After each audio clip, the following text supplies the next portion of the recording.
Добре дојдовте во нашата нова документарна емисија Патуваме со ЕСИ Радио.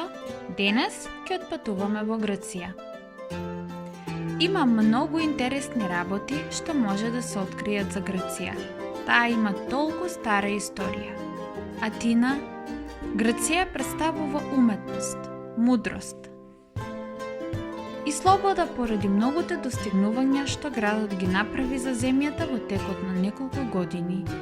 Грција има фасцинантна географија, антички живот, модерен живот, историја и наука.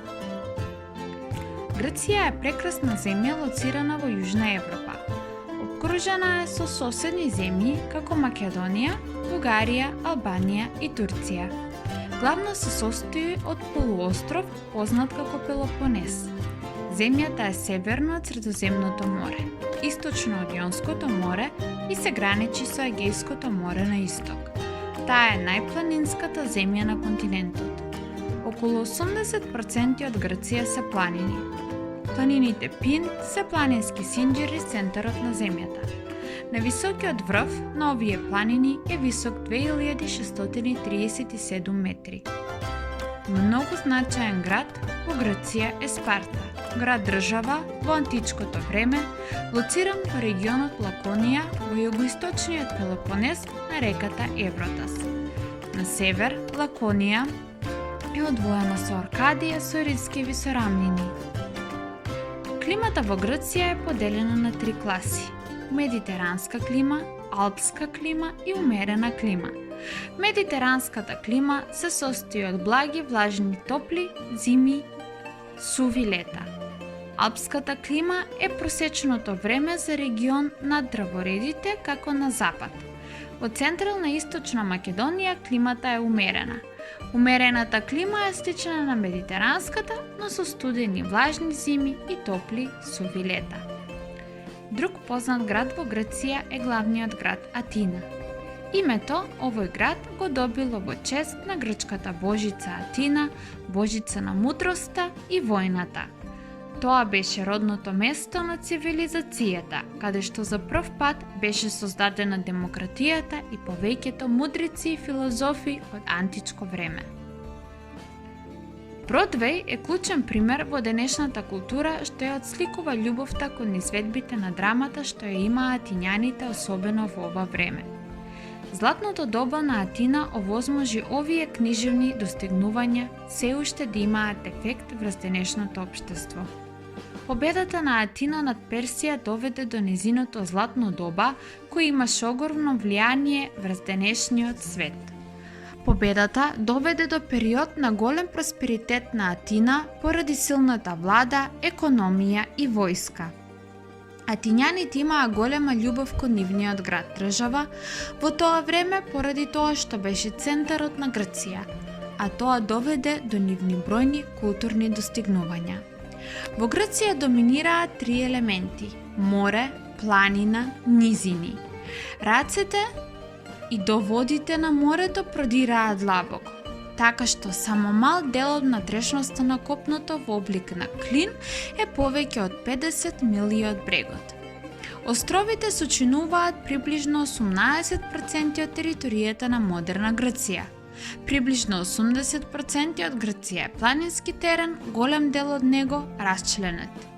Низа планински синџери на грчното копно опфаќаат тесни паралелни долини и бројни мали басени во кои некогаш имало езера.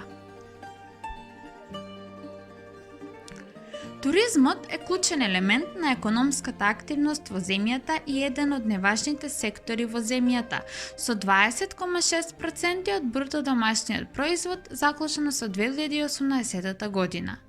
Грција пречека на 28 милиони посетители во 2016 година, што е зголемување од 26,5 милиони туристи што ги пречека во 2015 година и 19,5 милиони во 2009 година. Грција е една од најпосетуваните земји во Европа во последните години со исклучок на времето поминато по корона кризата.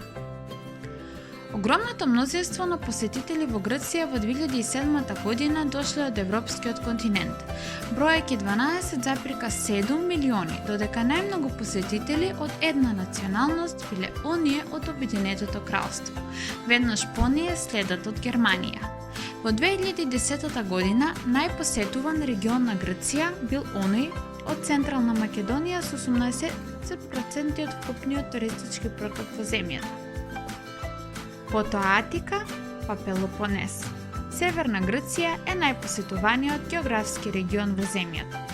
Централна Грција втора. Во 2010 година Lonely Planet го рангираше северниот грчки и втор по големина град на Грција Солун како пети најдобар град за забава во светот, споредлив со другите градови како Дубај и Монтреал.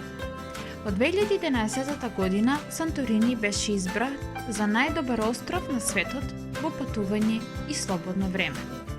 Неговиот соседен остров Миконос се најде на 5-то место на европската категорија. Во Грција има 18 локалитети на светско наследство на ЮНЕСКО и Грција е рангирана на 16-то место во светот во однос на вкупните локации. Уште 14 локации се на пробната листа кои чекаат номинација. Уметничката продукција во Грција започнала во праисториската, предгрчка, киклотска и миноиска цивилизација. И двете биле под влијание на локалитетните традиции и уметноста на древниот Египет. Имаше неколку меѓусобни поврзани традиции на сликарството во античка Грција. Поради нивните технички разлики, тие претрпеа малку диференциран развој. Не сите сликарски техники се подеднакво добро застапени во археолошките записи. Најпочитуваната форма на уметност според авторите како Плини или Павзанија биле индивидуалните мобилни слики на дрвени табли, технички опишани како панелни слики.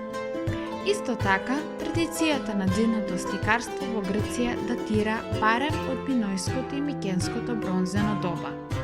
Со раскошната фреско декорација на локации како Кносос, Тиринс и Микена. Голем дел од фигуралната или архитектонска скулптура на античка Грција била обоена во шарени бои. Овој аспект на грчката каменоделка е опишан во полихром.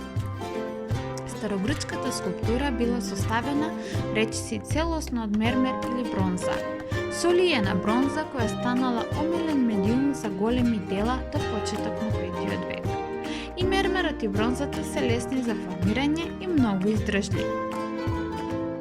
Хриселефантските скулптури користени за култните слики на храмовите и луксозните дела користеле злато најчесто во форма на лист и слонова коска за сите или делови лица, раце од фигурата и веројатно скапоцени камења и други материјали, но тие биле многу поретки и само преживеале фрагменти.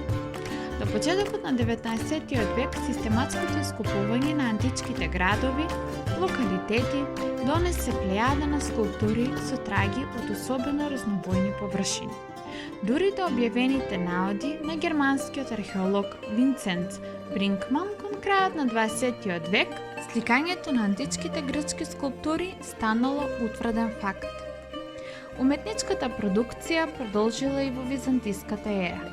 Најистакнатата карактеристика на новата естетика беше нејзиниот абстрактен или антинатуралистички карактер.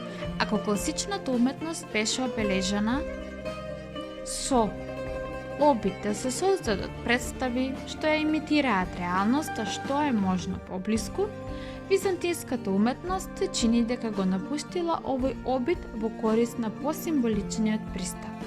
Византиското сликарство главно се сконцентрирало на икони и хагиографии.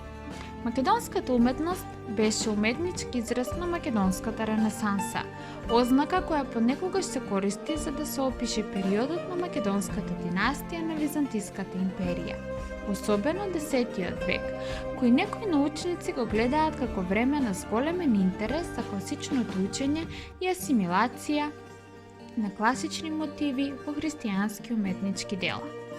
Поствизантиските уметнички училишта вклучуваат Критско училиште и Хептанско училиште. Првото уметничко движење во Грчкото кралство може да се смета за грчката академска уметност од 19. век, школа во Минхен.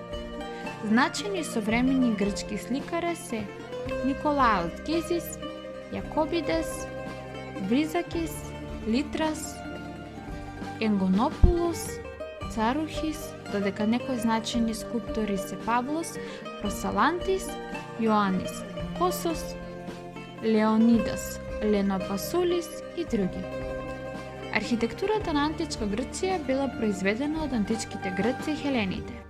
Тија култура цветала на грчкото копно, на Егејските острови и нивните колонии во период околу 900 година пред нашата ера до првиот век од нашата ера, со најраните преостанати архитектонски дела кои датираат од околу 600 година од пред нашата ера.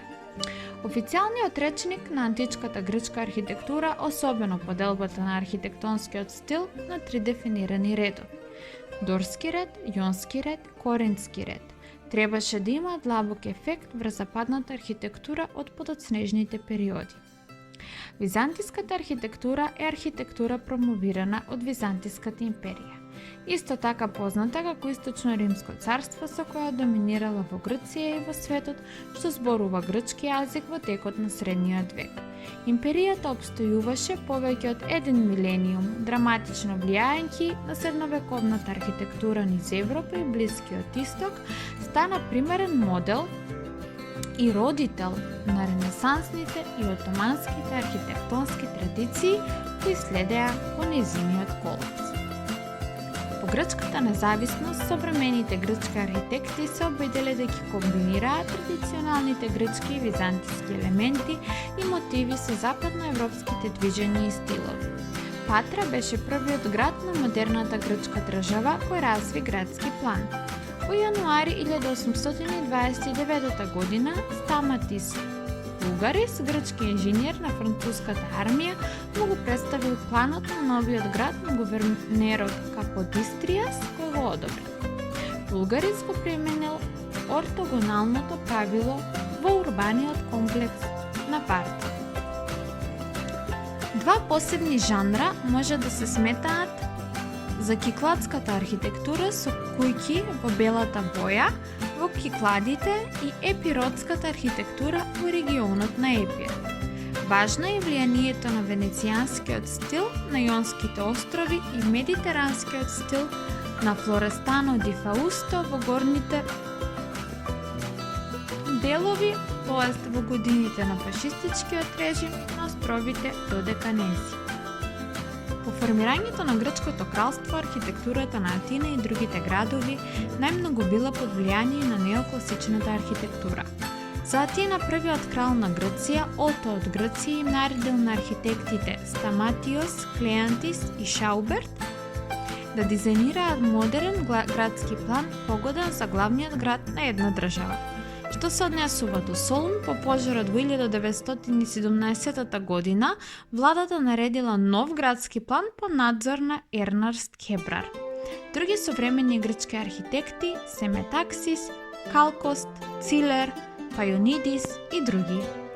Театарот во својата западна форма е роден во Грција, градот држава на класичната Атина, кој стана значајна културна, политичка, воена сила во овој период, беше центар на театарот, каде што беше институционализиран како дел од фестивалот, наречен Дионизија, кој му даваше чест на богот Дионис.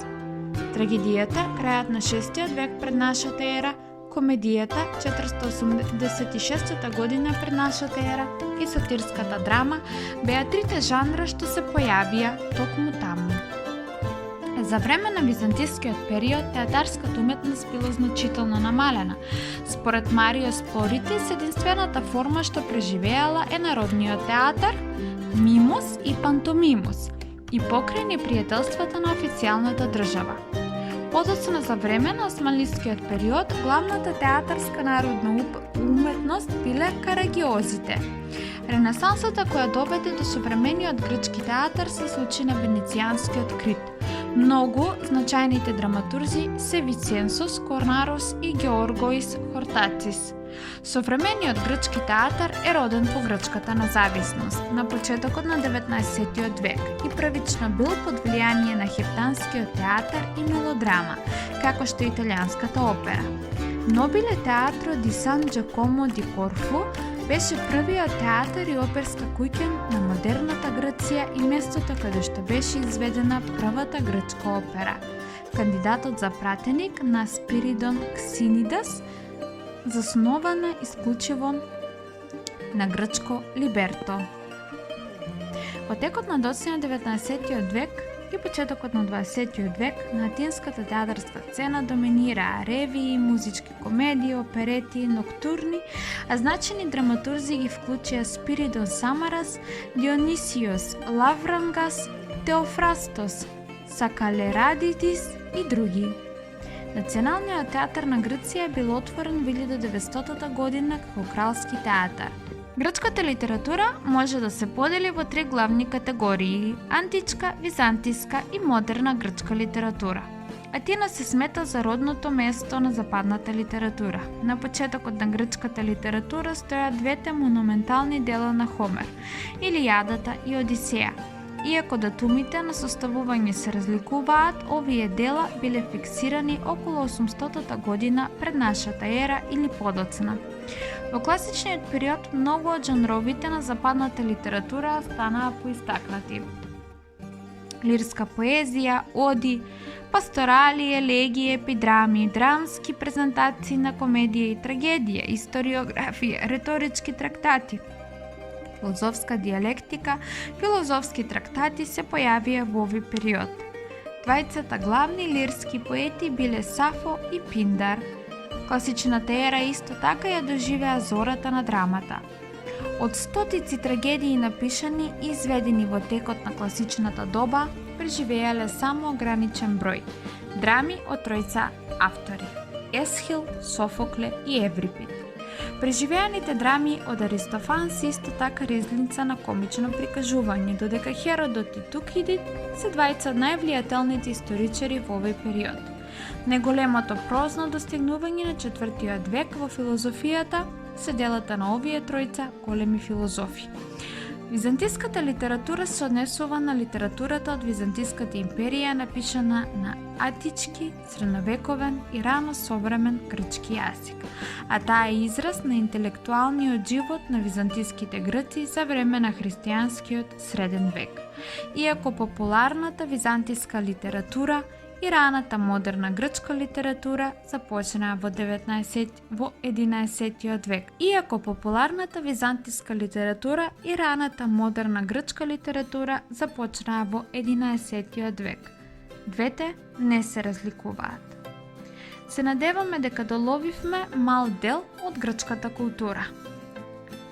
Ви благодариме што сте со нас и што ги следите нашите нови емисии, запознавајќи се со прекрасните култури и истории на градовите и државите во целиот свет.